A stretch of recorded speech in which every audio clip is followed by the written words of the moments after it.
Hello my dear church boys. One thing I've realized after going on so many day game trips and traveling around the world is after a while day game does get a little bit boring. So when I go to a new place, I want to see other things, I want to do other interesting stuff in that country. So in this vlog I'm going to show you several interesting adventures you can go on, things you can do if you go on a day game trip to Riga, Latvia, when you're tired from going on all the dates.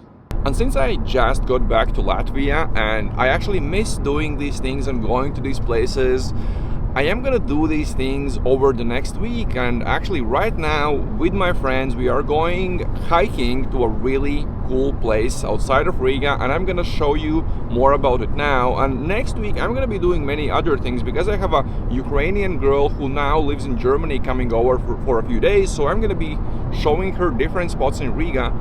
And also I'm going to be showing them to you, so you can also go on these adventures if you want to do something else here. We are in Sigulda now, which is maybe like 40-minute car drive away from Riga, and there in front of me actually you have a thing called Sigulda Adventures, and you can actually book a bungee jump there. But if you want to do that, then book it in advance for sure. And there are a bunch of things you can do here. For example, you can rent those soup boards and use them in the Gauja River, which is one of the biggest rivers in Latvia. And also you can check out this park. Just Google the name of it and you'll find a lot of information in English about it. And when going there, you can go on all kinds of adventures.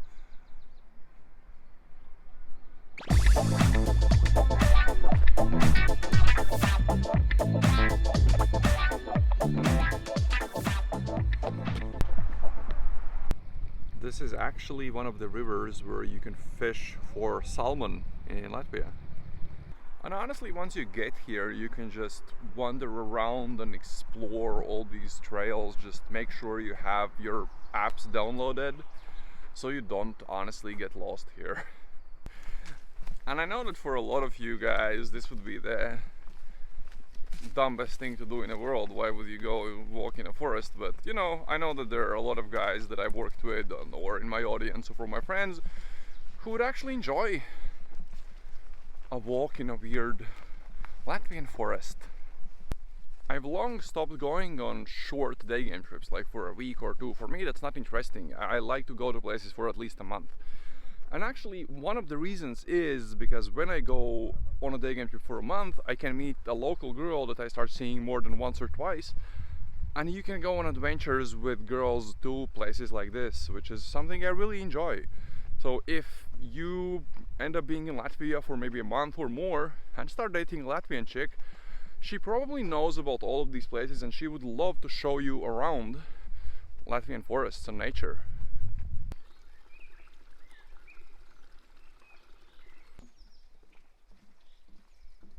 Hey, hello, Bob. How's it going, Bob? Like and subscribe. What are you doing, Bob?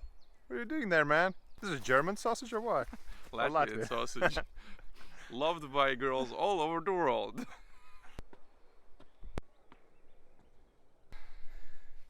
Good.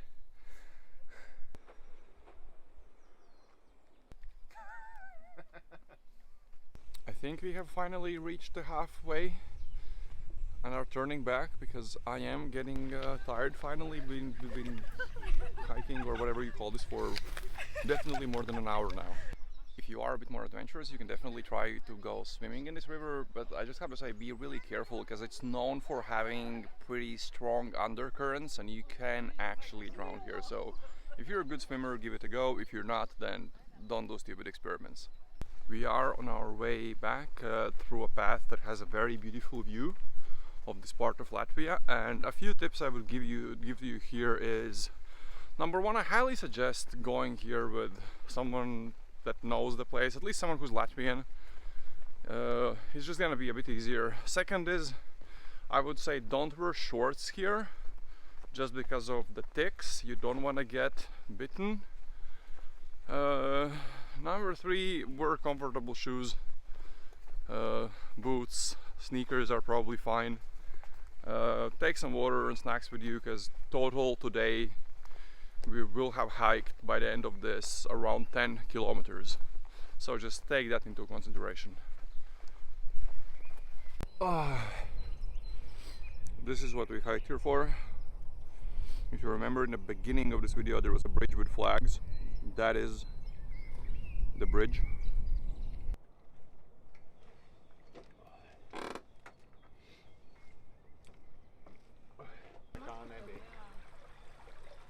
After almost 3.5 hours of hiking, we are going back to Riga, so this part of the adventure is over, and tomorrow I'll show you Latvian beaches. Well guys, the day when I wanted to go to the beach ended up being pretty grey and rainy, so we didn't do it with my friend. But now that I have my Ukrainian friend visiting me from Germany for a few days, I am going to show her the Latvian beach, and if you decide you want to do something else than daygaming and want to go check out the famous Jurmala city, this is how you do it.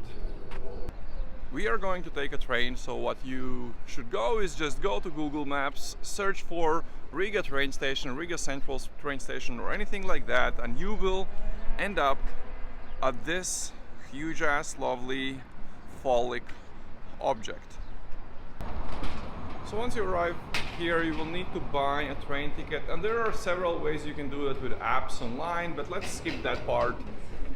Once you walk in, at the other end of this hall there are booths where you can buy a ticket, and yes, everyone will tell you to go to the Dubulti stop or Majori stop, but I'm gonna show you a bit more interesting route to take. And what you're gonna do, you're gonna go to one of those booths and buy a ticket to Dzintari.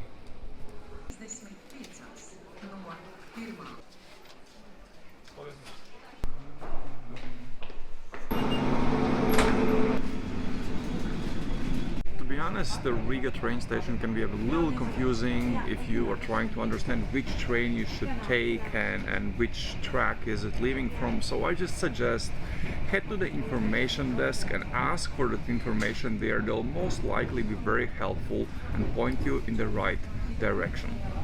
When you will be crossing this river, you know that it's soon time to get off the train. Make sure you don't miss your stop. Check your Google Maps. This is us. And from here you can simply take a look at Google Maps and you'll figure out how to get to the beach. I will also make a few stops at the most popular sightseeing spots here, and if any of them seem interesting to you, I will show you where they are located on a map as well. And the first stop will be the watchtower, where you can climb up and take a view of Latvian seaside. Let's hope it's open. And this is it, the watchtower. This is where we'll be climbing up. I hope you are fine with heights. We did get to the top. It's a little bit windy. The good news is, if after all the failures in Daygame in Riga, all the blowouts, you decide that it's not worth it, this is not a place that you can use for jumping, so it's safe.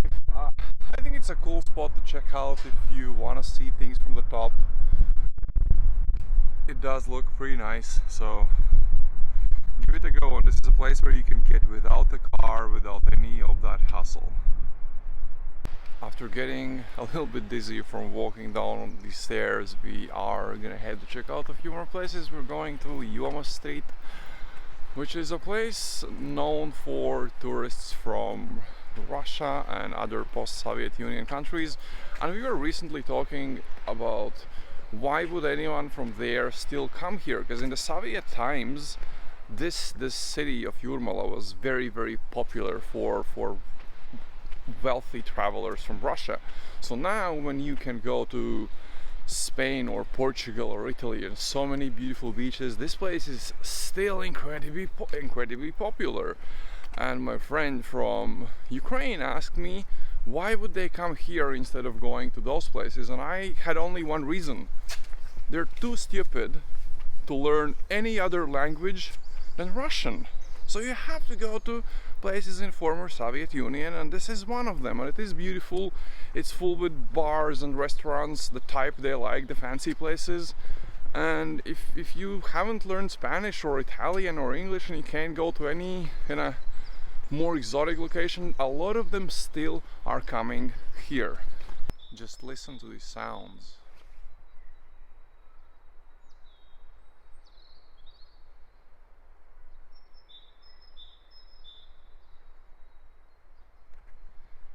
Can you see why we like coming to this part of Latvia?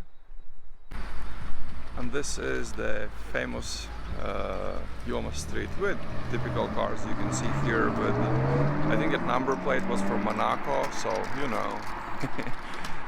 We're not gonna go there right now. We're gonna check out one more spot. We're gonna go chill out on a beach, take a walk on the beach a little bit, and then come back to this street from the other side for a cup of coffee. And here we are on the Jurmala beach in Zintari. Right now it is cold, so probably, you know, not the best time to come here, but if you come here during the summer, all of this beach, all of this would be full with people, some of them really hot chicks. So if you want to do some beach game, this is the place to do it when it gets a little bit warmer. And what we did here is we started at Zintari and then we went to the beach and walked all the way to Majuri, which is where we're gonna get off the beach, when we're gonna check out a few streets, a few places, and head back to the city. So when you get to the beach, open Google Maps, enter this location, Majuri, and you'll see where you have to go. And right now we are on the Jurmala street, where in the summer days, especially after work or on the weekends, you'll see many people just coming out here for a walk or for a drink or to a restaurant. I have never day gamed here, but I suggest giving this street a try actually if you're here during the summer, because the chicks you'll see here will probably be the most princessy, kind of typical Russian looking that you'll find in Riga. Well, we're finally on Jurmala street, having a cup of tea and a snack before heading back to the city. I will put the location of this specific coffee place, Bitite, on the video screen. It's a very kind of local place that doesn't seem to be as touristic and as fancy as the other places, so it's just a cool place to sit down, have a cup of coffee or some sweets or something like that. Enjoy the city. It's a new dawn, it's a new day, and I'm gonna show you a few more spots today to check out when you're bored from Daygame in Riga. Number one is gonna be the Riga Central Market, and you have to check it out if you haven't been to many places in Eastern Europe, because central markets like this used to be very typical in post-Soviet Union, but now there are very few places left, at least in a modern Europe, where you can see things like that. They had a market like that in Kharkiv, Ukraine, but other than that I haven't seen many places like this. Let's go check it out. And we're here. Right now it's still pretty early autumn, it's late April, which for Latvia is very cold, so this place will not be as busy as it would be in the summer. But if you do come here in the summer, all of these stands would be full with fruit, different handmade goods. You can buy even mushrooms that people have picked by themselves in the forest or bought from someone else that picked them. So what I like to do here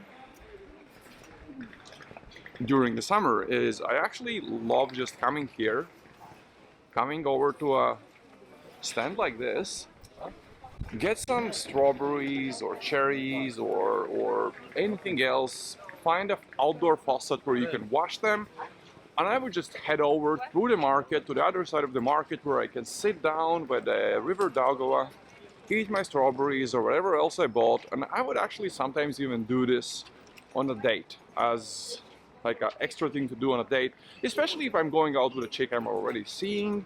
Then it's just a nice thing to do, to chill out by the river, eat some fruit or whatever. So let's see what else they have here.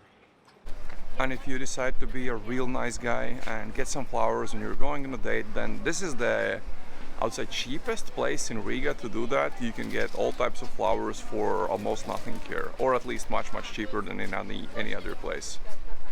And of course, if you want to improve your fashion sense and start dressing like a real Tavarish or Comrade would dress in the former Soviet Union, then you can definitely find some stuff for that here.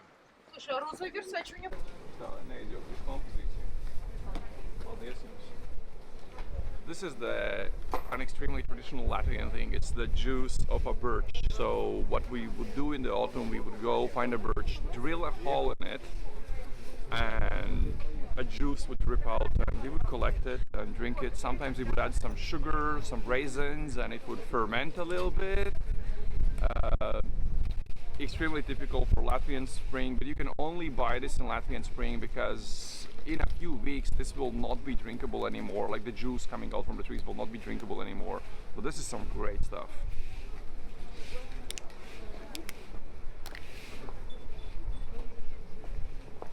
And also make sure you go inside and check out everything that's happening inside. You'll see every type of meat you like, bunch of fish, a lot of weird smells. It's just worth checking out.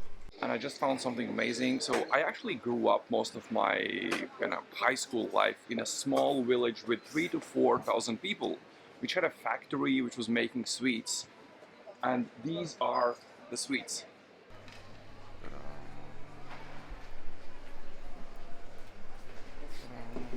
Now that we've seen all the stuff in the Riga Central Market, let's head out to the riverside, take a walk there to the last spot I want to show you guys. A great place where you can just go out, sit by the river, chill with a beer and enjoy a beautiful sunset. And if you go there during the summer, you'll see that every evening, regardless of the day, it's gonna be completely packed with people. I forgot to explain how to get to this part, guys. So once you are in a market, you can just open Google Maps and just look where the river is and just cross the road and you will be in this spot. But if you keep walking straight there for maybe 10 minutes, a little bit more, that's where the spot where we are going right now is. And once you end up here, next to this spirits and wine store, what you can do is simply hop in, grab a few beers, and you can sit down and drink them, chilling out by the river over there. Or there is another spot you can go to, but I still don't think, I still don't know if I want to go there because it's just too fucking cold and it's a 10 minutes more of walking. So let's check out this store, let's get a drink and go chill out and drink it. Whatever drink is your thing, you can definitely get it here, but normally people would just get some beers or some cider and go outside and drink it. But what we're gonna get, since we have a guest from Ukraine, we're gonna get the most traditional Latvian drink, Riga Black Balsam. Being a little girl, I would choose to get one with the cranberry taste. This is, by the way, this is the traditional bottle from many years ago. Actually, I haven't seen this for a long time. And let's get one, let's pay, and go enjoy it outside.